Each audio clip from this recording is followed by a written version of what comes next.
Hi everyone, it's Mr. Bestvalder again, and today in lesson 3 we're going to look at different kinds of mortgages and also look at how mortgage payments over time will impact the amount of money you owe and the amount of interest you pay month by month.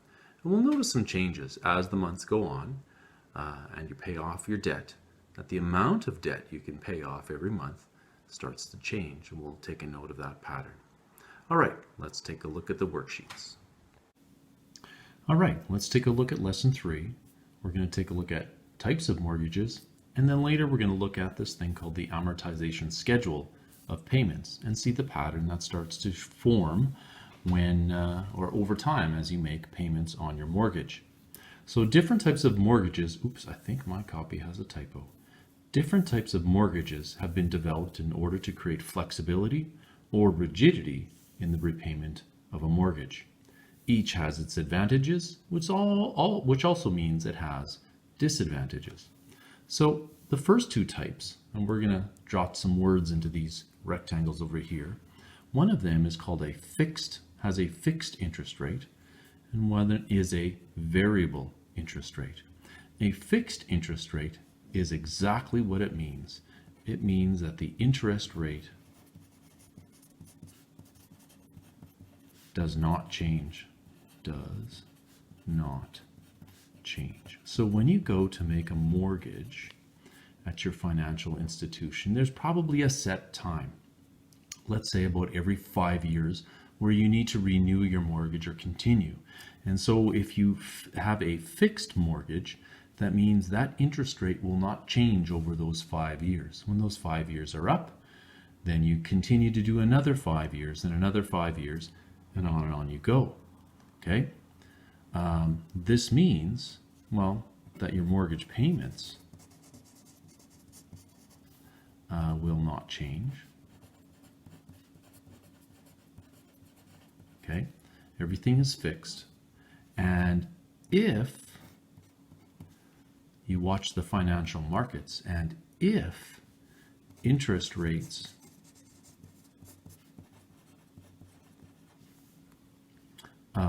rise, they go up. Okay? If they rise, yours won't.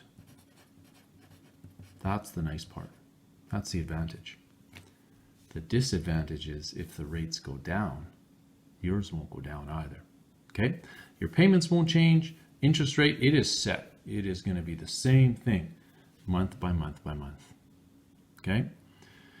The variable one means that your interest rate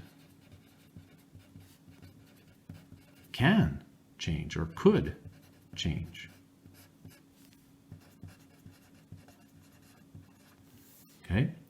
And that's based, those interest rates are based on world economy.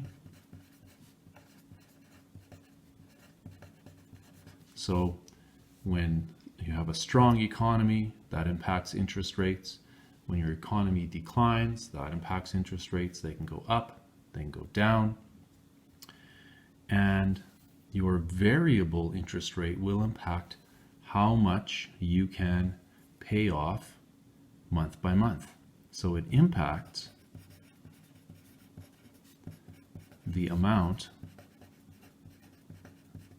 I'm going to put it in quotes, paid off each month. So in other words, that should be a T and an H. In other words, if interest rates start to go higher, your monthly payment may not change, but the bank will charge you more interest and you'll be able to pay off less of your debt. Okay? So the advantage here is to choose this one if the interest rates remain low. Oh, I'm drawing outside the line. Remain low or drop. If you're anticipating interest rates will go down, then you could choose this one. Don't lock yourself in. Choose this one. Okay? So fixed everything stays the same. Your monthly payments stay the same. The amount you pay off every month stays the same. Variable, if the interest rates go up, you've got to pay more interest every month, and that means you can pay off less of your debt every month.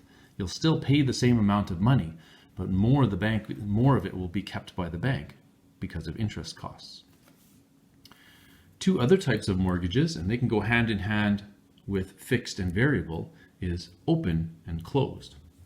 Quite simply put, if you have an open mortgage, what you can do over here, you cannot do over here. Closed means you cannot do it. So that's how these work. What is it that you can do? You can make extra payments.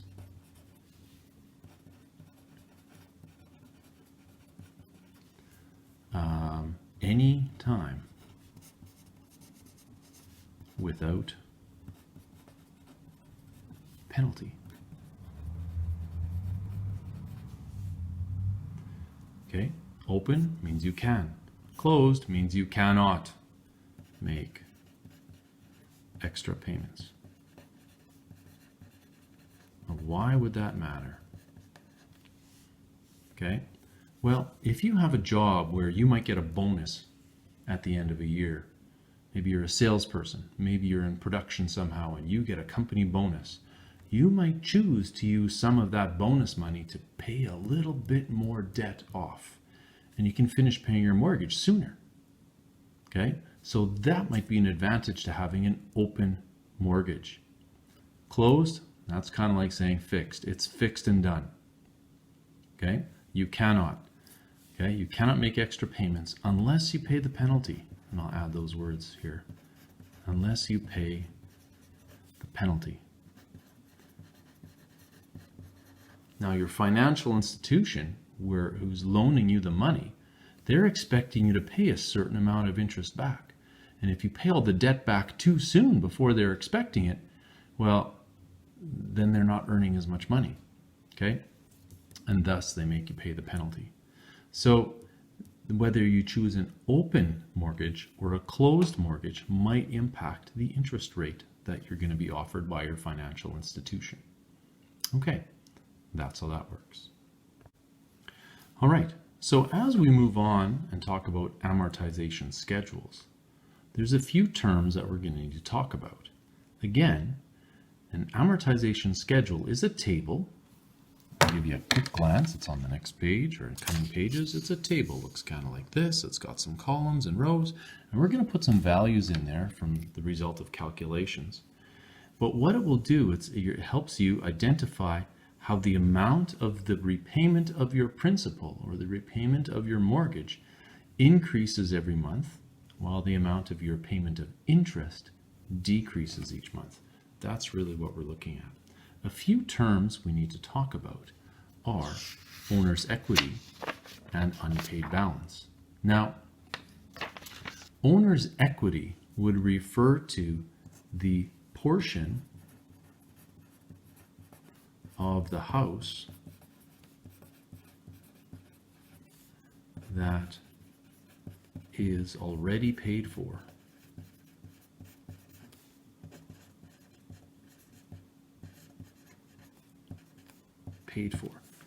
Okay, for instance, if you buy a house that has, let's say it's valued at $250,000, nice expensive house, and you have $50,000 for your down payment. So this is the cost. This is your down payment. Okay, and then you'll need to borrow $200,000. So this part here would be, we've called that your principal, or the amount of your mortgage. Okay, well, your down payment is the portion of that total cost of the house that you own. It's already paid for, and this part is your equity. Okay, so let's say you've paid that $50,000. You've made your mortgage for $200,000, and the very next day you decide to sell, and you sell for exactly what you paid for. The first $50,000 you get to keep. and the other $200,000 you use to pay off your debt. That's your equity, the part that you've already paid for. And that's going to change over the time of a mortgage. Okay? The unpaid balance is a term that's used to describe the amount of money that you still owe. You got to pay that off. Okay? So there's the part that you've already paid for, that's your equity, and you build equity when you buy a home. And you're diminishing or you're decreasing your unpaid balance.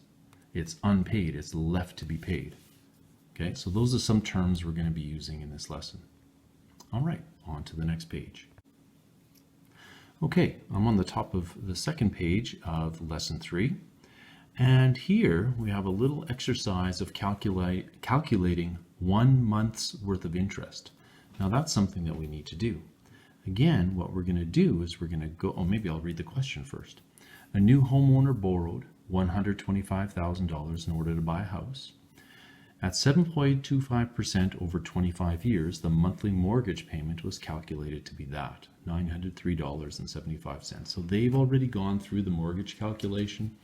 They've used those values from the amortization table. Remember the amortization table, okay? And they've come up with this value of $903.75 for the month. The question is, how much interest? Now we're talking about dollar value. How much interest is accrued or is charged in the first month? Well, the unpaid balance in the very first month is the $125,000, the amount of the mortgage.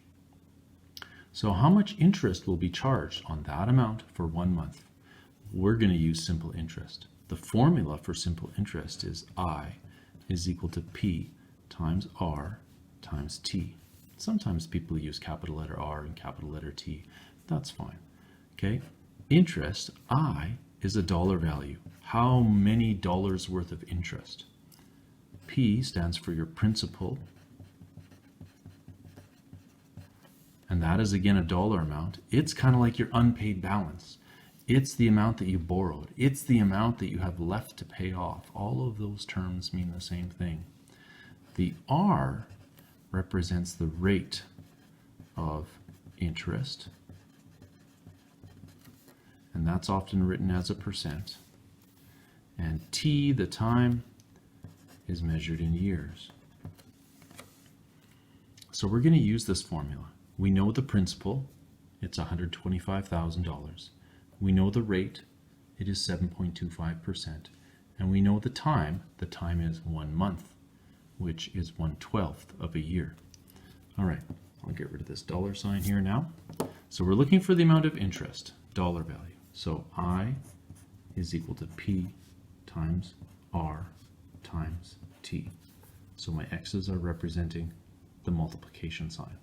My principal is $125,000 times, okay, keep in mind, boys and girls, 7.25%, little detour here, is the same as 0.075. Okay, remember we're going to slide the decimal place twice to the left to make it a decimal value, because when we make a calculation, we want it in decimal value. And the time is the fraction 1/12 of a year. Okay, a small aside here. We're going to use a calculator. If your calculator has a percent button, and if I really look closely at mine, I don't know that mine does. Okay, so maybe if I look really closely, oh, there it is in orange. I found it down close to the bottom. There it is. All right, so I can do that. I just don't. But let's explore a little bit. First, let's do this calculate. We'll do it a few different ways on the calculator, okay? So the first time I'm just going to type it in the way I normally would. 125,000 times decimal 0.75. And then you can do this times 1 divided by 12, just like that. And we'll get $781.25, okay? I'll just jot that down, $781.25. That's the amount of interest in the first month. Whew, that's a lot. Okay, how to use a calculator. Let's try it a few different ways. I'm going to explore a little bit using my percent button. It's orange. It's just above the my number one key, which means I need to use my second function. So let's try that. $125,000 times 7.25 shift 1. Oh, look at that, 7.25%, okay? And then times 1 divided by 12 is, that's a different number. Oh, I did 7.25, didn't I? Let's try that again. Times 7.5% times 1 divided by 12 is, phew, there it is. Sorry, that was a typo. Typed it in wrong. Okay, so again, it gives us the $781.25. Perfect. Another thing this calculator can do, it has the ABC button. I'm going to try to zoom in a little bit. You can see right here the ABC button to do a fraction. Maybe there's a glare on the light. ABC. If your calculator has that, you can calculate fractions with that, using that button. So I'll zoom out here again. I think that's all the way out. I'm going to do the calculation one more time, differently than I normally would. 125,000. That start part stayed the same. I'm going to try using the percent button again, times 7.5 second function 1 for the percent. And now I'm going to use times, I'm going to type it in like a fraction, times 1. Press the ABC button. I get a little, that's my fraction line. Okay, it looks like a kind of like a little corner, or some people say like an R.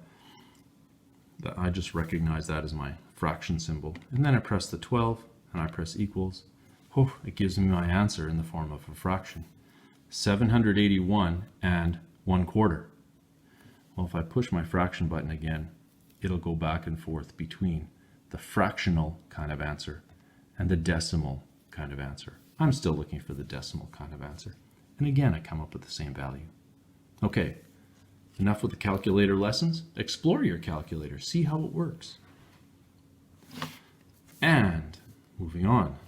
Wow, okay, so back to this homeowner, $125,000. They're paying the bank $903, but the bank is going to keep $781 as interest. So how much is there left to pay against the unpaid balance? That's a good question. How much of the monthly mortgage payment remains in order to make the principal payment for the month?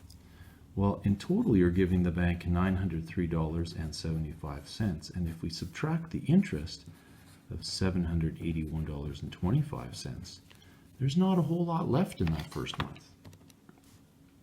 903.75 minus 781.25 is $122.50.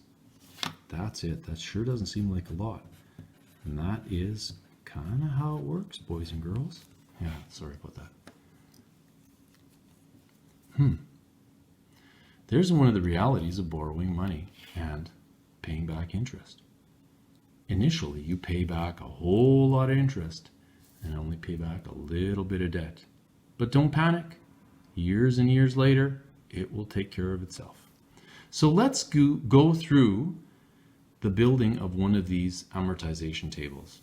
Okay, so here's a more complete example. And this skill of calculating 1 month's worth of interest and this skill of calculating the principal payment, or how much remains to pay off the debt, we're going to need to use those. All right, so here's Noah. Noah wants to buy a house and it costs $85,000.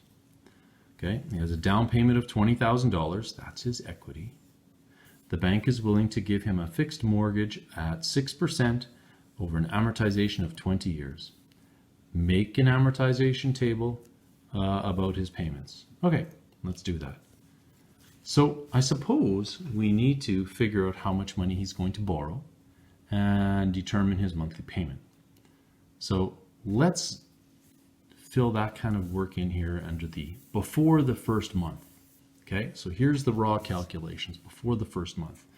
So we have a house that is worth $85,000, and there is a $20,000 down payment, which means there is a loan or a mortgage that needs to be made for $65,000.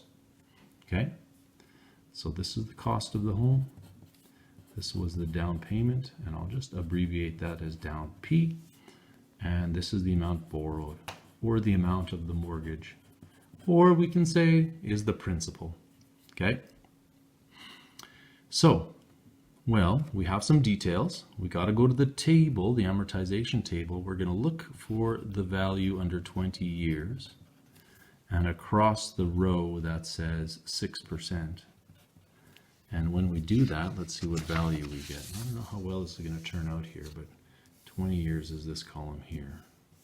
6% is over there. So 5, 10, 15, 20, that's the 20 years. So 7.16 is the value. You can double check that on your amortization table. Okay, 7.16 is the value. So 7.16. Now remember what our formula was. We take the value from the table, we multiply it by the amount we need to borrow, that's the $65,000, and divide it by 1,000.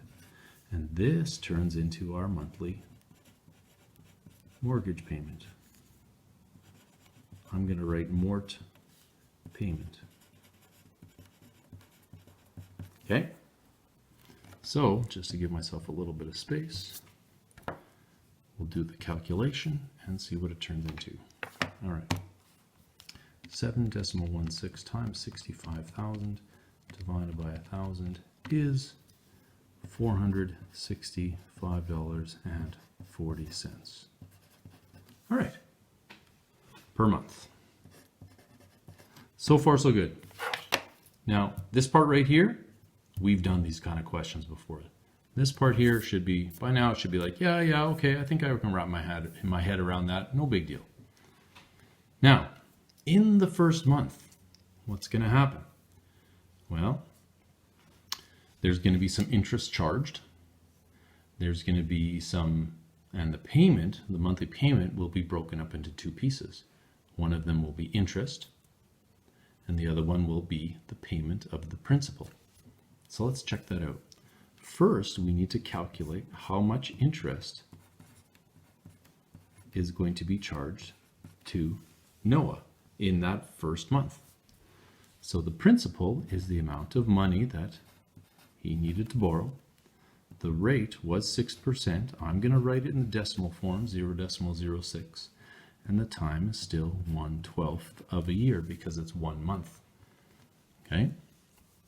Now, doing a calculation, 65,000 times 0.06 times 1 divided by 12 is $325. Yeah, okay. That's equal to $325. That's a nice even number. Okay?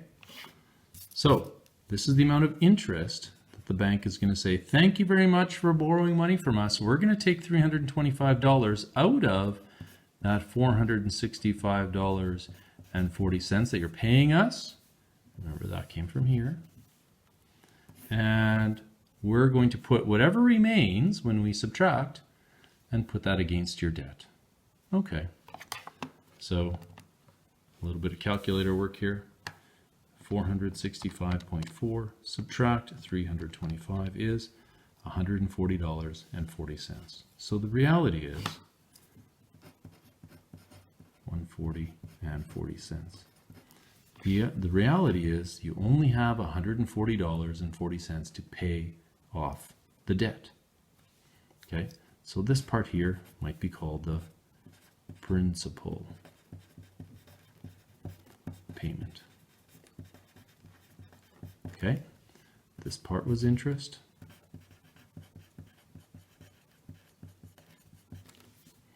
And the monthly payment, this is the monthly payment. So this is kind of how it works. That first month, it feels terrible. A whole lot of money went to the interest and very little bit was left to pay off. So how much money does he still owe? Well, he borrowed $65,000, right? That's what we started with. And you can pay off $140.40. That means what remains is $64,859.60. $64,859.60 is the new unpaid balance. All right, we're going to move to the next page. All right, on to the second month. We're going to calculate the interest for the second month in a similar way that we did the first month, using the formula I is equal to P times R times T. However, this time our principal is a little bit smaller because in the first month we paid off a little bit of that amount of money. So this time our unpaid balance, or our remaining principal, is $64,859.60. Our interest rate is still the same. It is 6%, so I'm going to write it as 0.06. And our time is 1/12 of a year. So we'll do a quick calculation here. 64,859.60 times 0.06 times 1 divided by 12 gives us $324, and we're going to do a little bit of rounding here. 0.298. This 8 is going to bump this 9 to a 10, which bumps this 2 to a 3, so that makes it 30 cents. There we go. And now, what else are we going to find? Oh yeah, this is the amount of interest that will be paid in the second month. Again, the monthly payment is still $465.40. Yeah, that's right. And so I'll just quickly mark this down as the monthly payment. And so in the end, the amount that remains to pay off the principal, well, I guess I'm going to have to do a little bit of math here. 465.4 subtract 324.3 is $141.10. And this amount of money can be paid towards the principal. So it's the principal payment. That's how much debt I get to pay off. $324.30 goes to the bank. They say thank you very much for borrowing money from us, and $141 goes to the debt. All right, so how much debt remains? Well, we started the month with $465. We started the month with $64,859.60. That's a big number to say. That's what we started with. And we got to pay off $141.10. And we'll see if we can calculate that nicely here. $64,859.60 subtract $141.10 is $64,718.50. So I'll jot that in here. $64,718.50 is our new unpaid balance. Okay, so that's how we end the second month. So we start the third month in a very similar way. We're going to use this value as our starting value, and we're going to do this same interest calculation all over again.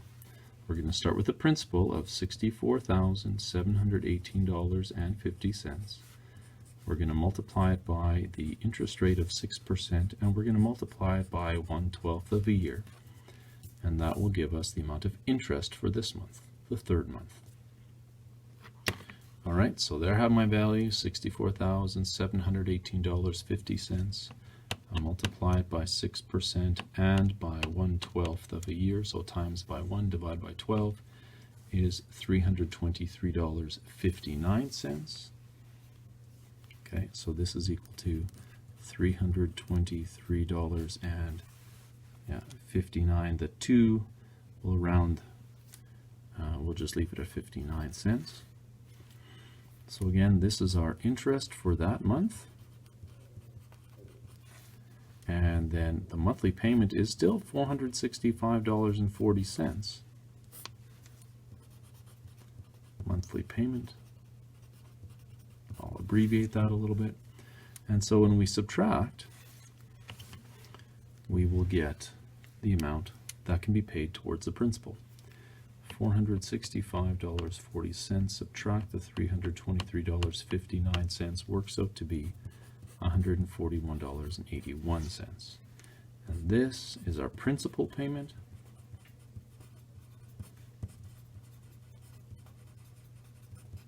All right.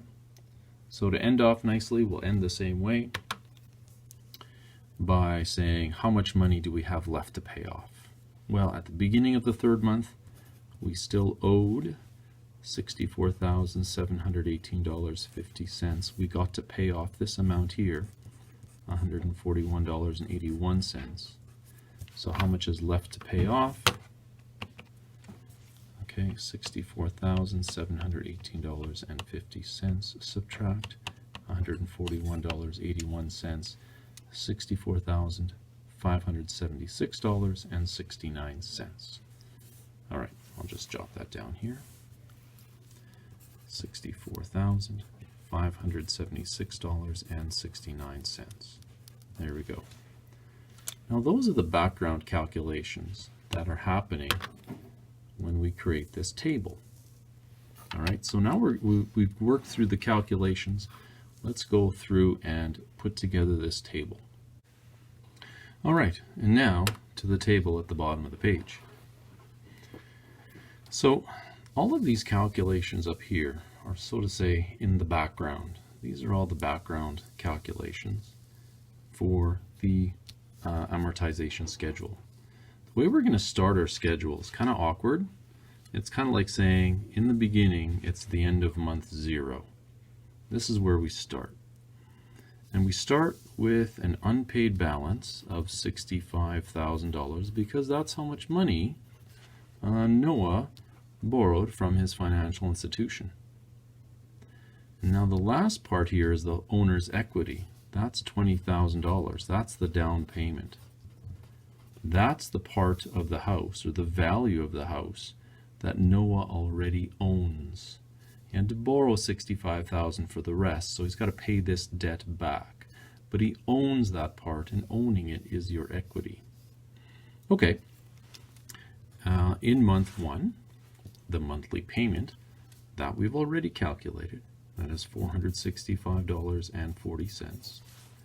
The interest payment we've already calculated, and we did that on the bottom of page 2.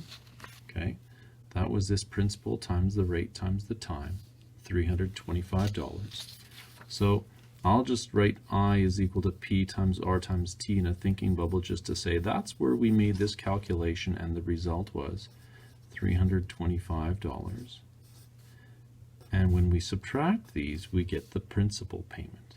And the principal payment is $140.40. All right. Okay. We already also calculated one of these, and it's figuring out the end of month unpaid balance. This is the bottom of page 2 again. So that $140.40 we subtract from the unpaid balance. So it's like putting subtract $140.40 over here and doing this calculation. And we already know it turns out to $64,859.60. One last thing, this same value that you subtract from your unpaid balance, you can add to your equity. If you've paid off some of your debt, that means you have paid towards your equity. And when we add these two together, I could use a calculator, but by now I should probably be able to do this in my head. $20,140.40. The next one I'll use a calculator for sure.